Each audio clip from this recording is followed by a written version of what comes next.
بعد فوراً خلیفہ ہوگا وہ ابو بکر صدیق ہے. کتاب تیری ہے, چھاپنے والا تیرے مذہب کا ہے, اور لکھنے والا تیرا قمی ہے. تفسیر قمی سے انہوں نے جو روایت نقل کی ہے اس میں یہ نہیں ہے کہ ابو بکر عمر جو ہے وہ نبی صلی اللہ علیہ وآلہ وسلم کے بعد وہ ان کی وصیت اور ان کی رضا سے خلیفہ بنیں گے. یہ نہیں, میرے بعد جو خلفاء آئیں گے ان کی حالت یہ ہوگی. حالت کیا ہوگی؟ حالت یہ ہوگی نبی صلی اللہ علیہ وسلم جس دن جس ہفتے وفات پا گئے ہیں, صحابہ نے نماز چینج کی ہے, روزہ چینج کیا ہے, نکاح طلاق کچھ بھی نہیں چینج. کیا چیز تھی جو بدعت ہے؟ وہ ہے کہ انہوں نے خلیفہ امام اپنے سے بنایا. نبی کریم صلی اللہ تعالی علیہ وآلہ وسلم نے فرمایا آج کے بعد میں ماری قبطیہ کے پاس کبھی نہیں جاؤں گا. وَأَنَا أُفْضِيُ إِلَيْكَ سِرًّا, میں تجھے ایک راز کی بات بتاتا ہوں اور وہ راز تو نے کسی کو نہیں بتانا. آپ نے آگے فرمایا کہ ما ہوا, وہ کیا ہے راز؟ وقالا, نبی کریم علیہ السلام نے فرمایا یاری سن, یاری دل پہ ہاتھ رکھ. کیا لکھا ہے؟ نبی کریم علیہ السلام نے فرمایا اِنَّ أَبَا بَكْر یلی الخلافہ, یلی بلا یلی وقا, یقی کے بدن پر ہے, یلی الخلافہ بعدی, میرے بعد متصل جو ملا ہوا میرے بعد فوراً خلیفہ ہوگا وہ ابو بکر صدیق ہے. کتاب تیری ہے, چھاپنے والا تیرے مذہب کا ہے, اور لکھنے والا تیرا قمی ہے. اس کے اندر لکھا ہے حضور کے بعد متصل اصل خلیفہ صدیق اکبر ہے. صدیق اکبر ہے.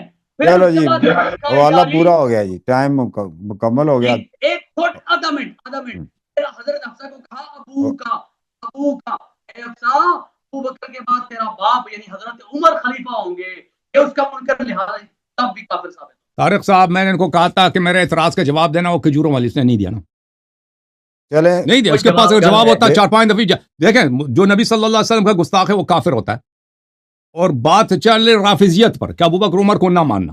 بھئی اگر ایک شخص جو گستاخ ہے نبی صلی اللہ علیہ وسلم اس کو نہیں مانتے تو اصلی مسلمان ہم ہیں نا, کافر تو آپ ہیں, مرتد تو آپ ہیں. جو گستاخ نبی صلی اللہ علیہ وسلم کی تعظیم کرتے ہیں اس کو امام مانتے ہو, ٹھیک ہے نا. تم صحیح ہے, اپنی آواز تو کھول دینا, ہوسٹ بن چکے ہو, کیوں جواب نہیں دیا؟ اور بھائی پھر ہم نے آپ دکھایا کہ ابو بکر کی بیٹیاں پوتیاں عائشہ کے فتوے پہ چلتی تھی, وہ پستان دیتی تھی, اس کا جواب دیا اس نے؟ جواب دیا مسلمانوں بتاؤ. میں نہیں کرتا, خاموش, میری بات کو سن. نہیں میری باری تھی نا, میں تم سے گفتگو نہیں کر, میں طارق صاحب سے گفتگو کر رہا ہوں. تیرے پاس 10 منٹ سے 12-13 منٹ تم نے لے لیے, جواب نہیں دیا نا. منیر صاحب ایک منٹ سنیں انہوں کو کیا کہتے ہیں, جواب نہیں دیا. چلیں میں آخری ٹرن ہے میری, اس کے بعد جو ہے ایک منٹ اگر آپ کو کوئی 2 منٹ چاہیے, جو انہوں نے پڑھی تھی نا روایتیں, ان کا دفاع کرنا یا رد کرنا چاہتے ہیں تو ہم ٹائم زیادہ رکھ لیتے ہیں. تاکہ اس کے پاس کوئی بہانہ نہ ہو. ابھی جواب میرے پاس حوالہ جات موجود ہیں, یاری راضی اتنا کر سکتا ہے کرے, میں مزید حوالے دوں گا. تو نہیں کر رہا نا, ہر دفعہ میں کہہ رہا ہوں کہ کیوں جواب نہیں دیا, نہیں دے رہا نا, کیوں نہیں جواب دیا؟ بات کرے ابھی کر لے, ابھی 2 منٹ مزید آپ کو لے لو, 2 منٹ مزید لے لو, جواب دے دو. چلو نہیں ہے جواب نا, نہیں جواب نہیں ہے نا اس کے پاس. چلیں آپ اپنا ٹائم لیں جی. اللہ یاری صاحب آپ اپنا ان کا رپلائی دیں. تفسیر قمی سے انہوں نے جو روایت نقل کی ہے اس میں یہ نہیں ہے کہ ابو بکر عمر جو ہے وہ نبی صلی اللہ علیہ وآلہ وسلم کے بعد وہ ان کی وصیت اور ان کی رضا سے خلیفہ بنیں گے, یہ نہیں ہے. اور اس میں حفصہ کو قسم بھی یہ دیا رسول صلی اللہ علیہ وسلم نے کہ تم نے کسی کو بتانا نہیں ہے, تو ایک پیشین گوئی کی حیثیت ہے.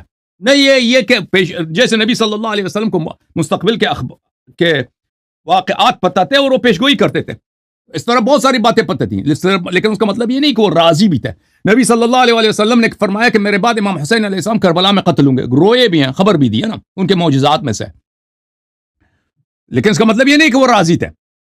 اگر نبی صلی اللہ علیہ وسلم راضی ہوتے تو عائشہ کو حفصہ کو قسم نہ دیتے کہ تم کسی کو بتانا نہیں, بلکہ خود جا کے مسجد میں کہتے کہ میرے بعد خلیفہ ابو بکر ہے, پھر عمر ہے, اور سب تو لوگ تم ان سے بیعت کر لینا, ٹھیک ہے نا. یہ قسم دینا اس بات کی دلالت, واضح دلالت ہے کہ نبی صلی اللہ علیہ وسلم وصیت کے طور پہ نہیں بلکہ ایک راز کے طور پر, ایک پیشگوئی کے طور پہ بتایا. اور پھر اسی حدیث میں ہے کہ ابو بکر عمر عائشہ حفصہ نے مل کر نبی صلی اللہ علیہ وسلم کو زہر دی. جب پتہ چلا کہ ہمیں خلافت ملے گی تو دیر کی کیا بات ہے, مروا دیتے ہیں تاکہ خلافت ملے. وہ بھی تو پڑھ لیتے ہیں نا, میں نے کہا تھا 2 منٹ زیادہ لے لے.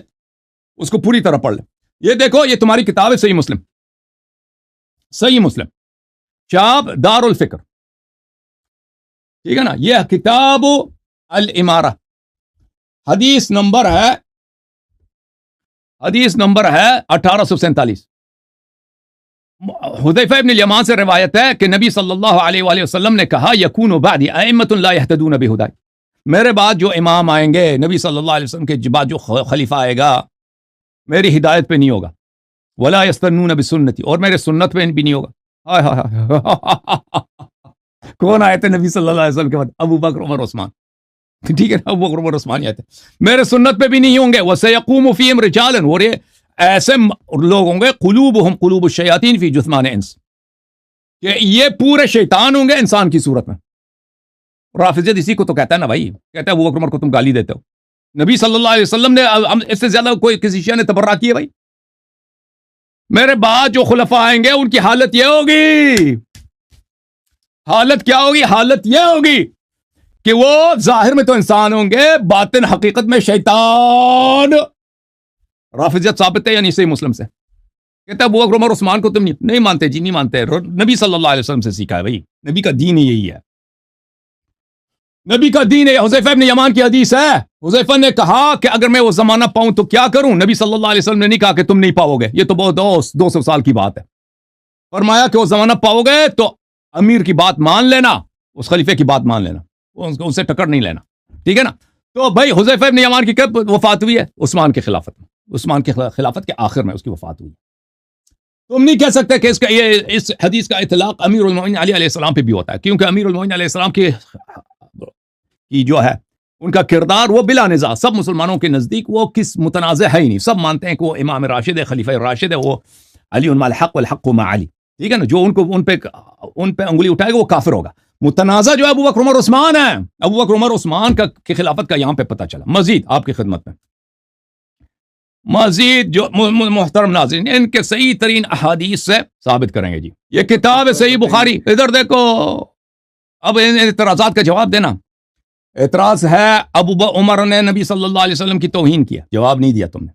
اعتراض ہے کہ عائشہ ابو بکر کی جو بیٹی ہے, ابو بکر کی بہویں پوتیاں, یہ سب ابو بکر کی بیوی رضاء کبیر کراتی تھی, اس کا جواب نہیں دیا تم نے. اس کے بعد اسماء بنت امیس والی حدیث کو تم نے کہا کہ متعہ والی, وہ کہا کہ وہ اس میں شریک ہے, وہ ضعیف ہے, اس میں شریک ہے نہیں. میں نے تصحیح دکھا دی آپ کی, ڈاکٹر محسن ترکی کی تصحیح میں نے آپ کو دکھا دی. اس کے علاوہ اللہ آپ کا بلا کرے, میں نے صحیح مسلم سے دکھا دی ہے کہ نبی صلی اللہ علیہ وسلم کے بعد جو خلفاء آئیں گے وہ نہ اس سنت پہ ہوں گے نہ ہدایت پہ ہوں گے. اب کتاب صحیح بخاری شاب دار احیاء التراث العربی, یہ حدیث ہے 4625. نبی صلی اللہ علیہ وآلہ وسلم نے کہا کہ قیامت کے دن میرے کچھ صحابہ ہوں گے جو ذات شمال جہنم کی طرف لے کے جائیں گے. میں کہوں گا یا رب اصحابی, اے رب یہ تو میرے صحابہ ہیں. فقال انک لا تدری ما احدثوا بعدک, تجھے پتہ نہیں ہے کہ تیرے بعد انہوں نے دین میں کیا بدعتیں داخل کی ہیں. صحابہ نے دین میں بدعت داخل کی. واہ واہ, وہ کون سے صحابہ کا نام بتانا یار جنہوں نے دین میں بدعت داخل کیا. فاقول كما قال العبد الصالح وكنت عليهم شهيدا ما دمت فيهم فلما توفيتني كنت انت الرقيب عليهم. تو میں وہی آیت جو حضرت عیسیٰ علیہ السلام نے عیسائیوں کے متعلق پڑھی ہے میں وہی پڑھوں گا. فیقال, اللہ سامنے سے کہے گا ان هؤلاء لم يزالوا مرتدين على اعقابهم منذ فارقتهم, جب سے آپ جو ہی دنیا سے نکل گئے یہ مرتد ہوئے. منیر چشتی, منیر نقشبندی, ادھر دیکھو, جب سے نبی صلی اللہ علیہ وسلم دنیا سے فارغ ہو گئے یہ مرتد ہو گئے. مجھے بتانا کہ اور انہوں نے دین میں بدعت بھی داخل کیا. ان کا وجہ ارتداد کیا ہے؟ وجہ ارتداد دین میں بدعت داخل کرنا. کب دین میں بدعت داخل کیا؟ جب نبی صلی اللہ علیہ وسلم وفات پا گئے. اور یہ صحابہ ہیں. نبی صلی اللہ علیہ وسلم جس ہفتے وفات پا گئے ہیں, صحابہ نے نماز چینج کی ہے, روزہ چینج کیا ہے, نکاح طلاق کچھ بھی نہیں چینج کیا. وہ کیا چیز تھی جو بدعت ہے؟ وہ ہے کہ انہوں نے خلیفہ امام اپنے سے بنایا. امام اپنے سے, وہ امام کون تھا؟ وہ ابو بکر تھا. کس نے اس کو بنایا؟ عمر نے بنایا, عثمان نے بنایا.